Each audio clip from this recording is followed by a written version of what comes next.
Hello दोस्तों, आज हम कक्षा 10वीं का सेकंड चैप्टर स्टार्ट करने वाले हैं जिसका नाम है बहुपद।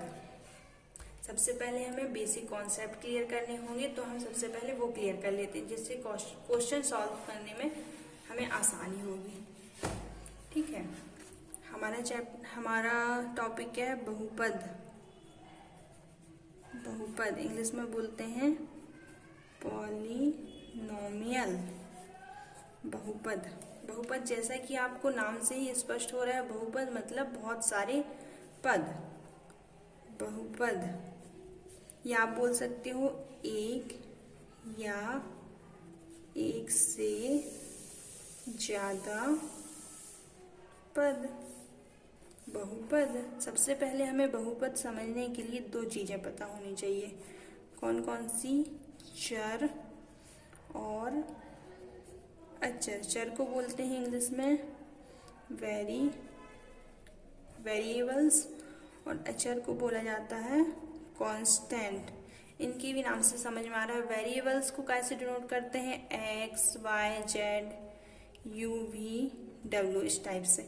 और कांस्टेंट कोई भी नंबर होता है, 2, 3, 4, √3, √4, -3, -4।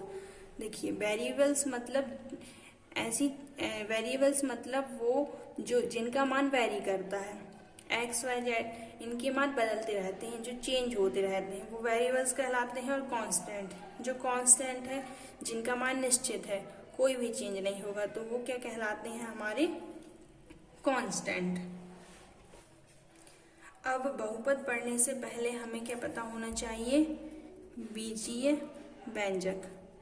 बीजीय व्यंजक क्या कहलाता है? ये आपने 9th में भी पढ़ा होगा, लेकिन मैं रिवाइज करवा देती हूँ थोड़ा सा। बीजीय व्यंजक। बीजीय व्यंजक क्या होते हैं? कुछ निश्चित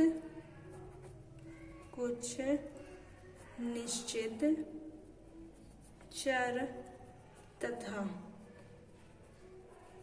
अचर। कुछ निश्चित चर तथा अचर राशियों के योग, अंतर, गुणन तथा भाग इत्यादि के संयोग से बने पद को बीजीय व्यंजक कहा जाता है या कहते हैं। क्या बोल रहे हैं? कुछ निश्चित चर मतलब वेरिएबल, अचर मतलब कांस्टेंट। कुछ निश्चित चर तथा अचर राशियों के योग, अंतर, गुणन तथा भाग इत्यादि के संयोग से जो पद बनेंगे उसको हम क्या बोलेंगे? बीजीय व्यंजक। एग्जाम्पल देख लेते हैं हम। एग्जाम्पल जैसे देखिए, अपन ने क्या लिखा है? 2x। तो ये क्या है? एक बीजीय व्यंजक है, क्योंकि इसमें चर भी है और अचर भी है। चर क्या है अपना? x, और अचर क्या है? 2। तो ये क्या कहलाएगा? एक बीजीय व्यंजक। दूसरा एग्जाम्पल देखो, x² + 2x + 3। ये भी क्या है? एक बीजीय व्यंजक, क्योंकि इसमें चर क्या है? x है और अचर क्या है? 2 और 3। और किसका उपयोग कर रहे हैं यहाँ पे हम? योग का, प्लस का। एक माइनस वाला देख लेते हैं, x³ - 2y। तो इसमें x और y क्या हो गए? चर हो गए, और 2 क्या हो गया? अचर, और माइनस के उससे बन रहा है। ऐसे भाग का भी होता है, 2x + 3 ÷ 2x - 3। ये भाग के उसमें हो गया, और इंटू वाला 2 × x है, मतलब ये गुणा वाला है। एग्जाम्पल से आप समझ गए होंगे बीजीय व्यंजक क्या होता है। अब ये बीजीय व्यंजक है। हर एक बीजीय व्यंजक जरूरी नहीं है कि बहुपद हो। कुछ बीजीय व्यंजक बहुपद होते हैं, कुछ नहीं होते हैं। बहुपद होने के लिए नियम कानून होते हैं, उन्हें हमें समझना होगा। बहुपद, कोई भी बीजीय व्यंजक बहुपद है कि नहीं, उसके लिए 3 कंडीशन को फॉलो होना जरूरी है। तो हम देख लेते हैं, ठीक है। बहुपद ऐसे बीजी व्यंजक को बहुपद कहते हैं। ऐसे बीजी व्यंजक को ऐसे बीजी व्यंजक को बहुपद कहते हैं जिसमें 3 कंडीशन फुलफिल होना चाहिए। कौन कौन सी? फर्स्ट, सेकंड और थर्ड। फर्स्ट कंडीशन सबसे मेन है, क्या है? चर राशि का घातांक क्या होना चाहिए? एक धनात्मक पूर्णांक होना चाहिए। जो हमारी चर राशियां हैं, चर राशि वही x, y, z, u, v, w जिनका मान परिवर्तित होता रहता है। चर राशि का घातांक मतलब जो डिग्री होती है, पावर। घातांक क्या होना चाहिए? चर राशि का घातांक एक धनात्मक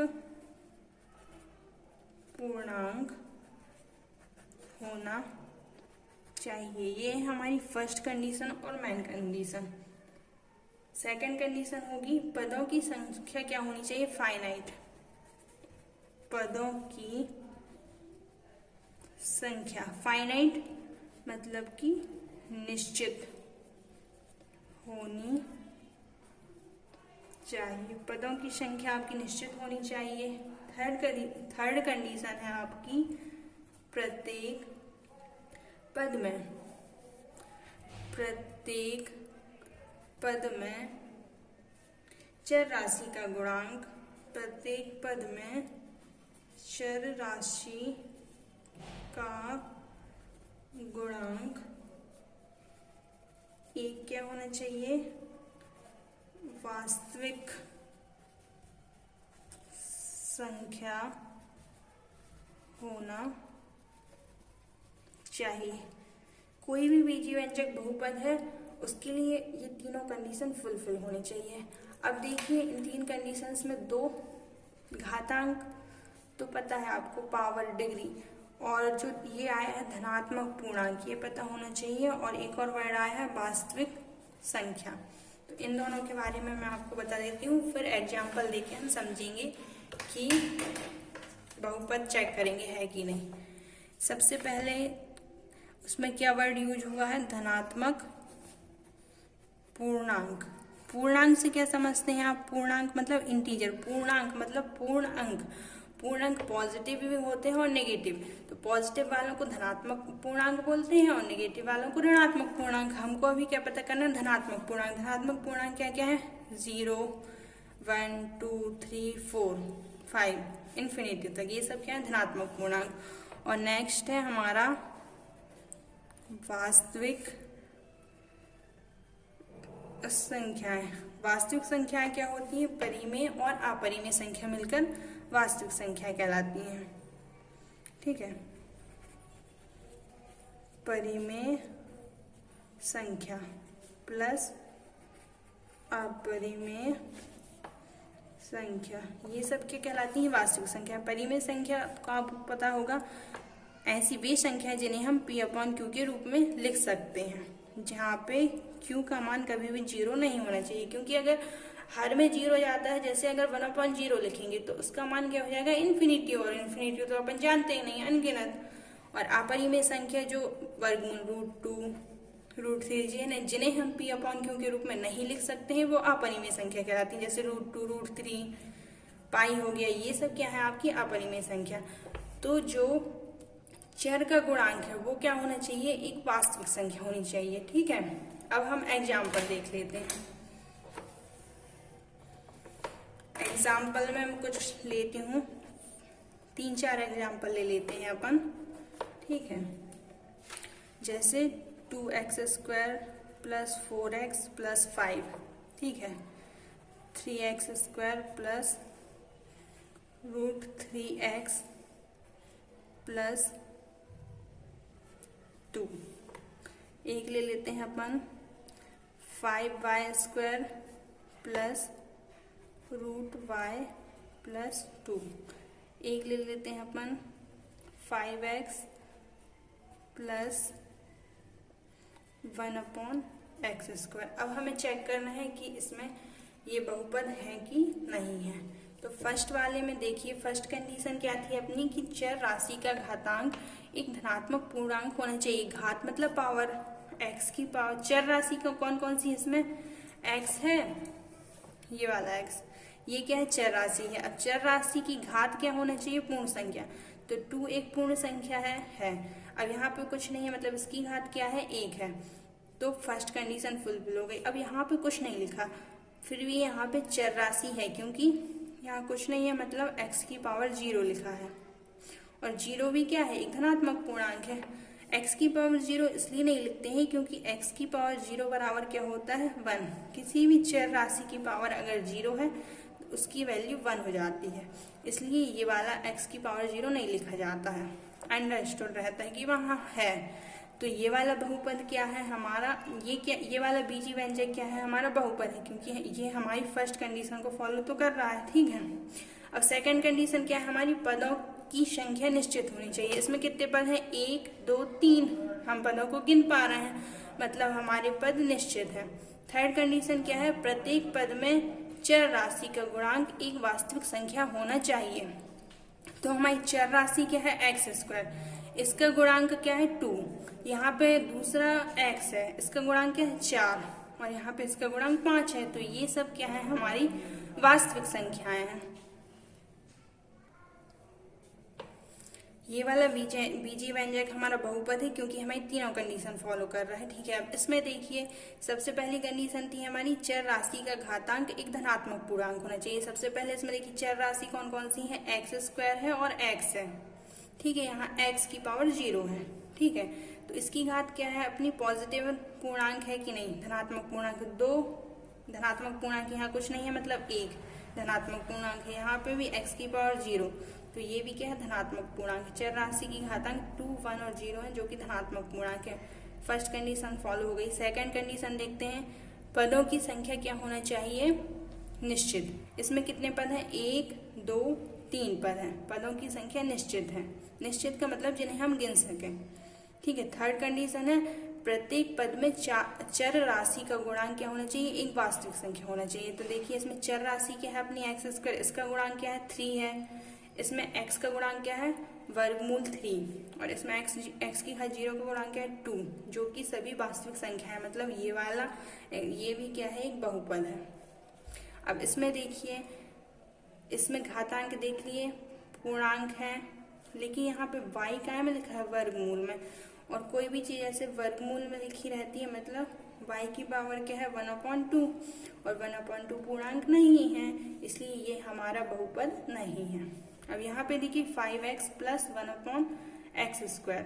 अब इसको क्या लिख सकती हो आप, 5x + x² नीचे है तो इसको ऊपर ले जाएंगे, क्योंकि जी अंश में है तो इसको भी ऊपर। x की पावर क्या हो जाएगा, -2। अब देखो जी, चर राशि इसमें x है, और x की घात क्या है, ये ऋणात्मक पूर्णांक है, जबकि होना क्या चाहिए, तो धनात्मक पूर्णांक, इसलिए ये भी बहुपद नहीं है। आप लोग समझ गए होंगे कि बहुपद है कि नहीं, कोई बीजी व्यंजक कैसे चेक करना है। ठीक है। अब हम लोग क्या देख लेते हैं, बहुपद के प्रकार।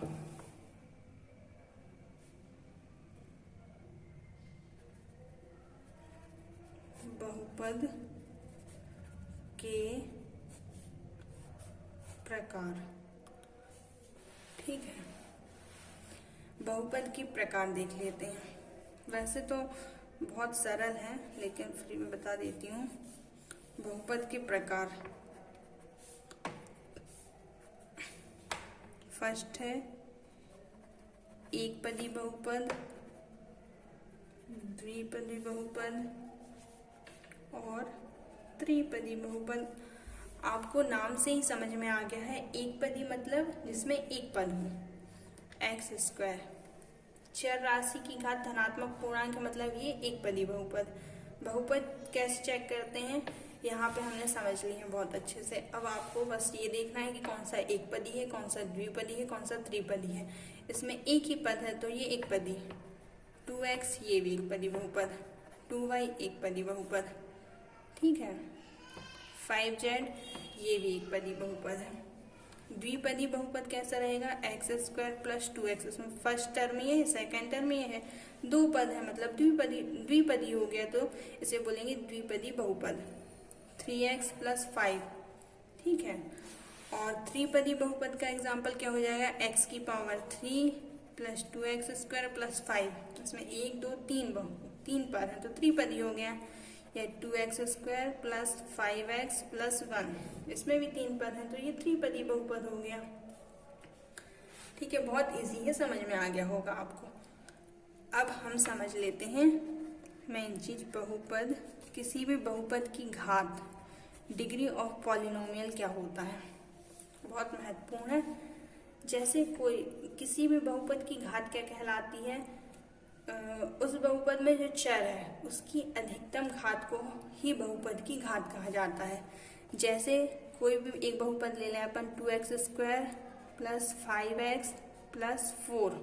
अब इस बहुपद की घात कितनी है ये कैसे चेक करोगे आप, इसमें आप चर पदों को देखो, जो वेरिएबल्स हैं उनको देखें।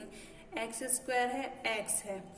अब इसमें सबसे ज्यादा घात किसकी है, सबसे ज्यादा घात क्या है, 2 है, तो इस वाले बहुपद की घात क्या हो गई, 2। एक और एग्जांपल ले लिए अपन ने, जैसे 2x प्लस 5, इस वाले बहुपद की घात क्या है, 1 है, कुछ नहीं है मतलब 1 है, तो इसकी घात क्या हो गई, 1। जैसे 2x की power 3 plus 5x square plus 4। अब इसमें देखो x की पावर 3 भी है, x की पावर 2 भी है, लेकिन जो हाईएस्ट पावर है वही देखना है हमें।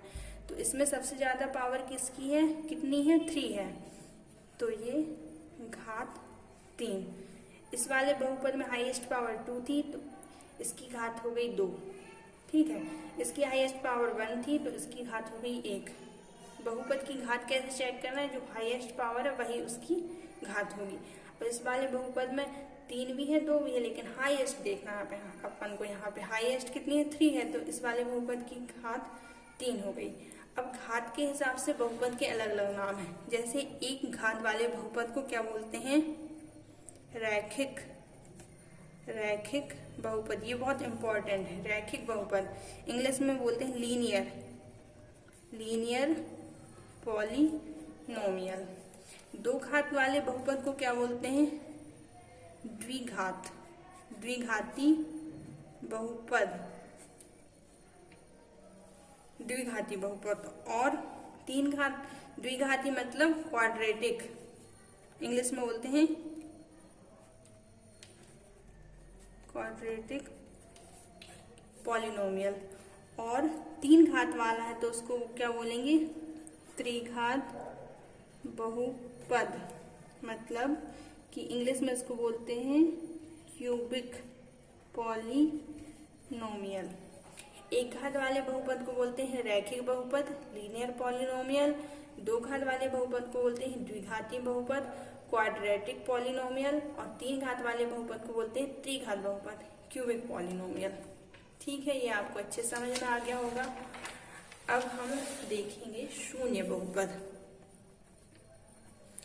शून्य बहुपद, जीरो पॉलिनोमियल, ठीक है, जीरो पॉलिनोमियल। जीरो पॉलिनोमियल जैसे एक घात वाले बहुपद को क्या बोल रहे हैं अपन, रैखिक बहुपद। 2 घात वाले को द्विघाती मतलब क्वाड्रेटिक बहुपद, और 3 घात वाले को त्रिघाती क्यूबिक बहुपद। ऐसे ही अब शून्य बहुपद का किसे कहेंगे, चर की घात क्या होगी, 0। चर की घात अगर 0 है तो वह क्या कहलाएगा, शून्य बहुपद। शून्य बहुपद के एग्जाम्पल, जितने भी नंबर्स हैं सारे क्या है, शून्य बहुपद है। जैसे 3, 4, -5, 6, √8, ठीक है, या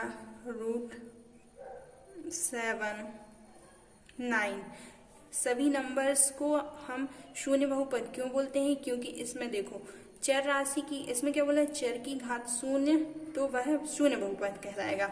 अब यहाँ पे 3 के साथ कुछ नहीं लिखा, मतलब क्या लिखा है, x की पावर 0। 4 के साथ कुछ नहीं लिखा, हम मान लेंगे y की पावर 0। किसी भी चर राशि की पावर अगर 0 है तो उसका मान 1 हो जाता है, और 1 लिखो ना लिखो वो तो हमें समझ आ जाता है कि लिखा है। जैसे अब यहाँ कुछ नहीं लिखा मतलब 1 है, मतलब x की पावर 0 है, तो जितनी भी नंबर्स है सब क्या कहलाते हैं, शून्य बहुपद, क्योंकि जो चर राशि x की पावर 0 इसका मान क्या होता है, हमेशा 1। किसी भी चर राशि के ऊपर अगर शून्य की पावर है तो इसका मान 1 के बराबर होता है, ये आप ध्यान रखना। अब हम क्या देखते हैं, बहुपद के शून्यक। बहुपद के शून्यक इंग्लिश में बोलते हैं जीरोज। बहुपद के शून्यक, बहुपद के शून्यक जैसे कि आपके पास कोई बहुपद है p of x, p for polynomials, और x चर का बहुपद है px। जैसे कोई भी एग्जाम्पल ले लो, 3x प्लस 1 ले लिया, ठीक है, तो ये हमारा बहुपद हो गया। अब शून्यक के लिए आपको क्या करना होगा, जो भी बहुपद है उसे शून्य के बराबर रख दो। जैसे 3x प्लस 1 है, इसको क्या करना है, 3x plus 1 equal to 0। 3x इस साइड आएगा प्लस 1 तो क्या हो जाएगा, -1। x बराबर क्या हो जाएगा, -1, ये इंटू में हाथ नीचे है, x -1/3। तो ये क्या है आपका, इस बहुपद का शून्यक है। शून्यक का मतलब यह होता है कि जो भी हमारे पास बहुपद है, ठीक है, जैसे px बराबर क्या है, 3x प्लस 1। अब x बराबर क्या है अपने पास, -1/3, तो x की जगह में आप -1/3 रखिए, 3 x की जगह में क्या रखना है, -1/3 प्लस 1। इसको आप सॉल्व करोगे, अगर इसका आंसर 0 मिल गया तो जो -1/3 है वो इस बहुपद का क्या कहलाएगा, शून्यक। सॉल्व करके देखते हैं, 3 से 3 कैंसिल हो जाएगा, -1 प्लस 1, -1 प्लस 1 कैंसिल, तो 0 आ गया। इसका मतलब क्या है कि जो आपका x बराबर ऋण 1/3 पर बहुपद 3x प्लस 1 का मान 0 हो रहा है, इसलिए यह px बराबर 3x प्लस 1 का एक शून्यक है। यहाँ पे आप ध्यान दीजिए कि इस बहुपद में चर राशि x की घात क्या है, 1 है, हाईएस्ट पावर क्या है, 1 है, तो ये क्या है, लीनियर पॉलिनोमियल है। कौन सा, रैखिक बहुपद। रैखिक बहुपद है। एक चीज आप हमेशा याद रखना कि रैखिक बहुपद का सिर्फ और सिर्फ एक शून्यक होता है, ठीक है। जैसे आप एक बात और ध्यान रखिए, अगर किसी बहुपद की चर की अधिकतम घात 1 है तो उसका एक शून्यक निकलेगा। अगर चर की अधिकतम घात 2 है तो वो द्विघातीय बहुपद हो जाएगा, तो उसके 2 शून्यक निकलेंगे। अगर कोई बहुपद है और उसकी घात 3 है, हाईएस्ट पावर 3 है, तो उसके कितने शून्यक निकाल सकते हो आप, 3। लेकिन आपके सिलेबस में रैखिक बहुपद के क्वेश्चन आएंगे और द्विघातीय बहुपद के क्वेश्चन आएंगे, ठीक है। तो यहाँ पे एक आप नोट लिखिए कि रैखिक बहुपद के केवल एक शून्यक होता है। रैखिक बहुपद का केवल एक शून्यक होता है, ठीक है। द्विघातीय बहुपद के कितने शून्यक होंगे, अगर द्विघातीय बहुपद है तो उसके कितने शून्यक होंगे, 2 शून्यक। और अगर आपका कितना त्रिघातीय बहुपद है, त्रिघातीय बहुपद है तो कितने शून्यक होंगे, 3 शून्यक। रैखिक बहुपद मतलब एक घात वाला, तो केवल एक शून्यक। 2 घात वाला, 2 घात वाले को क्या बोलते हैं, क्वाड्रेटिक इंग्लिश में। 2 शून्यक, 3 घात वाला है तो 3 शून्यक। इस तरह से आप अंदाजा लगा सकते हैं कितने शून्यक होंगे। अब हम प्रश्नावली 2.1 सॉल्व करेंगे, ठीक है। इसे सॉल्व करने से पहले मैं आपको कुछ बताना चाहती हूँ। आपको एक ग्राफ दिया जाएगा, तो उसमें आपको पता है एक्स अक्ष होता है और वाई अक्ष। ये जो आड़ी लाइन है इस क्षैतिज अक्ष, इसको बोलते हैं एक्स अक्ष और ये होता है हमारा वाई अक्ष। ये जो कटान बिंदु है इसको कैसे नोट करते हैं, ओ से 0 0, ठीक है, बिंदु। और ये इस साइड हमारे धनात्मक पॉइंट्स रहते हैं, इसको एक्स से, और इस साइड ऋणात्मक पॉइंट्स रहते हैं एक्स टैक्स। ये हमारी ऊर्ध्वाधर रेखा है, ये वाई, यहाँ पे पॉजिटिव नंबर लिखे रहते हैं और इस साइड नेगेटिव, ठीक है। कैसे लिखे रहते हैं, यहाँ पे 1 2 3 4 5, इस साइड यहाँ पे -1 -2 -3, वाई में भी ऐसे ही 1 2 3, और नीचे साइड -1 -2 -3 -4, इस टाइप से लिखा रहता है। ये हो गया एक्स अक्ष, ये हो गया वाई अक्ष। इस टाइप का ग्राफ पेपर आपको दिया रहेगा, ठीक है। तो और वो आपसे पूछेंगे कि इसे देखकर बताइए कि कितने शून्यक हैं। तो शून्यकों की संख्या कैसे डिसाइड करेंगे, आप ग्राफ में देखेंगे एक्स अक्ष में ऐसे कोई लाइन बनी होगी, उसमें जितने भी कटान बिंदु होंगे वही क्या कहलाएंगे, शून्यक। एक्स अक्ष को जितने भी बिंदु प्रति, जैसे हम बनाते हैं, इसमें एक लाइन मैंने ऐसी बना दी।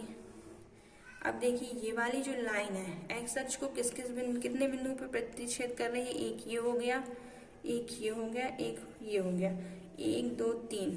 इस वाले ग्राफ के कितने शून्यक हो गए, 3 शून्यक। सिर्फ एक्स अक्ष देखना है, एक्स अक्ष को कहाँ कहाँ प्रतिच्छेद कर रही है, जितनी जगह प्रतिच्छेद करेगी उतने शून्यक होंगे, ठीक है। अब हम प्रश्नावली सॉल्व करते हैं जो कि बहुत ही इजी है। प्रश्नावली 2.1। अब इसमें फर्स्ट क्वेश्चन देखिए आप, इसमें दिया है किसी बहुपद px के लिए y बराबर px का ग्राफ नीचे दिया है आकृति में, प्रत्येक स्थिति में px की शून्यकों की संख्या। आपको क्या बताना है, शून्यकों की संख्या ज्ञात कीजिए।